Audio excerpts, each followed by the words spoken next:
Perkenalkan, nama saya Rivaldi dari program studi Teknik Informatika Universitas Hasanuddin 2024. Pada kesempatan ini, saya akan menjelaskan secara singkat tentang bagaimana CPU memproses instruksi di dalam sistem komputer, serta menampilkan simulasi sederhana menggunakan SAP Simulator sebagai contoh penerapannya. Nah, mata kuliah arsitektur dan organisasi komputer memberikan saya pemahaman penting tentang bagaimana perangkat keras bekerja, mulai dari unit terkecil seperti register, sehingga sistem yang lebih kompleks seperti arsitektur multicore.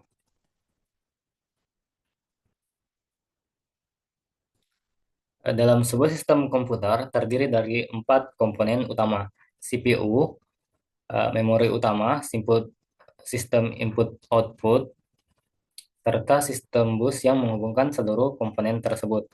Nah, CPU ini berperan sebagai pusat pengendali dan pemrosesan data. Di dalam CPU terdapat tiga bagian utama, yaitu control unit yang mengatur dan mengorganisasikan seluruh aktivitas sistem. Kedua itu arithmetic logic unit atau ALU yang menjalankan operasi aritmatika dan logika. Ketiga itu register. Ini sebagai media penyimpanan kecil berkecepatan tinggi untuk menampung data dan instruksi sementara.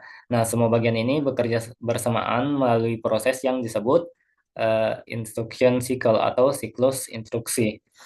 Siklus itu terdiri dari empat tahap utama, yaitu fetch, decode, execute, dan read back.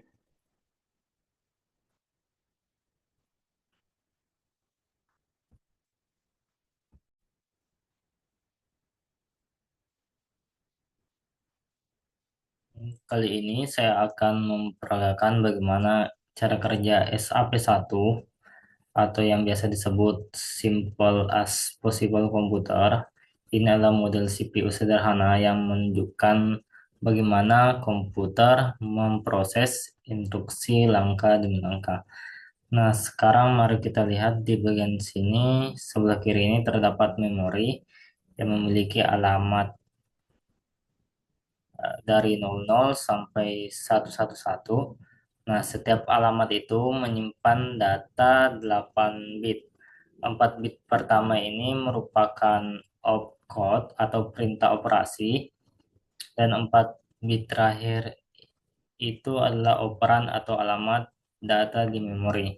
Nah, di bagian tengah ini terdapat komponen utama CPU, ada program counter, MAR, RAM, ada register, ALU, output register, input register, B register. Kemudian ada juga eh, ini semuanya dihubungkan oleh bus data yang fungsinya untuk sebagai jalur utama perpindahan data. Di bawahnya juga terdapat control unit yang mengatur semua sinyal kerja CPU secara berurutan melalui Nah, di sini saya menulis program sederhana pada memori. Di sini saya mengisi ini LDA15, ET14, HLT, out, ini data 5, ini data 1. Nah, program ini tuh memerintahkan CPU untuk memuat data dari alamat 15, menambahkan data dari alamat 14, kemudian menampilkan hasil lalu menghentikan proses. Kita centang ini. Nah, proses pertamanya itu di T1, sinyal EP dan LM aktif. Nah, artinya program counter mengirim alamat 000 ke bus, dan MAR menyimpannya sebagai alamat yang akan dibaca di memori. Kemudian kita next.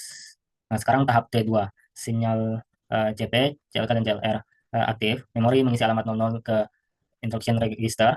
Instruksinya adalah 000111 atau LDA 15. Nah, program counternya otomatis naik menjadi 0001 karena sinyal CP-nya menyala. Nah, saya tekan next lagi. Hmm,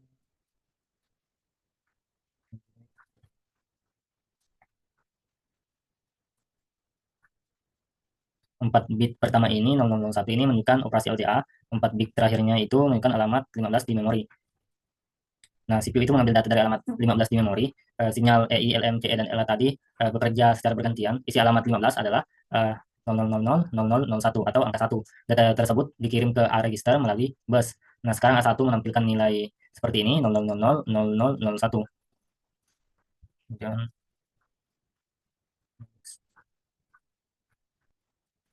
Nah, CPU mendekode instruksi tersebut, kode 0001 di sini, dia menunjukkan operasi penjumlahan, dan ini operan 110, berarti alamat 14 di memori.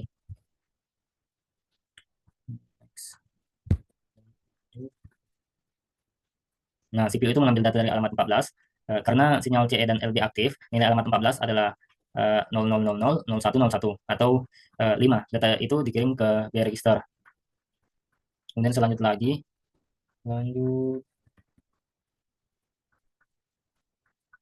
eh, ALU ALU menjumlahkan isi A register 1 dan B register yang 5, hasilnya itu eh, 00000110 atau angka 6. Nilai itu dikirim melalui bus dan disimpan kembali ke A register. Nah, sekarang A register menampilkan hasil hasil seperti ini. Kemudian selanjutnya itu instruksi selanjutnya adalah satu satu satu satu satu eh, 000 atau out. Jadi sinyal EA dan LO-nya itu diaktifkan, isi dari register A dikirim ke output register. Nilainya tadi itu angka 6. Nah, itu nanti jadi output registernya. Jadi CPU berhasil menampilkan output dari operasi penjumlahan tadi.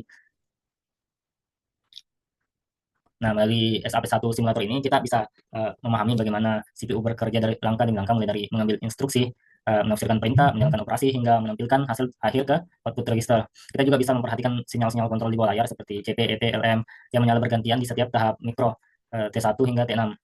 Nah, meskipun SAP1 ini model sederhana, prinsip yang digunakannya sama seperti CPU modern. Semua dikendalikan dengan sinyal kontrol dan urutan logika. Semua dikendalikan dengan sinyal kontrol dan urutan logika yang presisi.